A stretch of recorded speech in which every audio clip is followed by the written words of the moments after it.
Hello बच्चों, चलिए देखते हैं ये प्रश्न। त्रिभुज की समरूपता के लिए कौन कौन से प्रतिबंध हैं? इस प्रश्न को हल करने के लिए हम इसकी मुख्य अवधारणा देख लेते हैं। देखिए, दो त्रिभुज समरूप कब होंगे? जब वो दिखने में एक जैसे होंगे लेकिन वो छोटे बड़े हो सकते हैं, तब ये दोनों त्रिभुज होते हैं समरूप।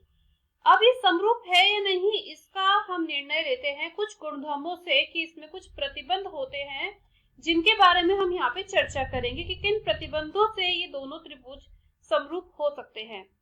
उनमें से पहला प्रतिबंध होता है कोण कोण कोण समरूपता, जिसे कि ए बी बोल देते हैं।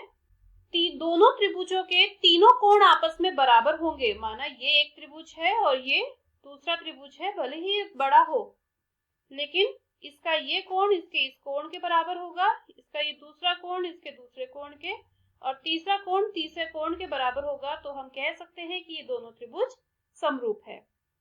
इसकी दूसरा प्रतिबंध है भुजा कोण भुजा, जिसे कि हम एस भी बोल देते हैं।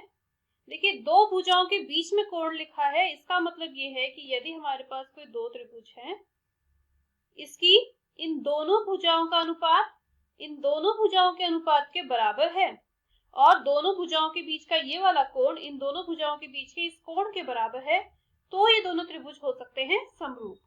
और इसका तीसरा प्रतिबंध होता है भुजा भुजा भुजा समरूपता,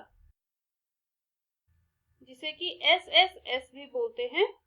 यदि दो त्रिभुजों की तीनों भुजाएं आपस में बराबर हैं, इसकी ये भुजा इसकी इस भुजा के बराबर है, दूसरी भुजा दूसरी भुजा के, और तीसरी भुजा तीसरी भुजा के बराबर है, तो इन दोनों ही त्रिभुज को हम समरूप बोल सकते हैं।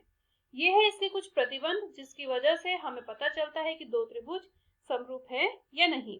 मैं आशा करती हूँ इस प्रश्न का हल आपको समझ आया होगा। धन्यवाद।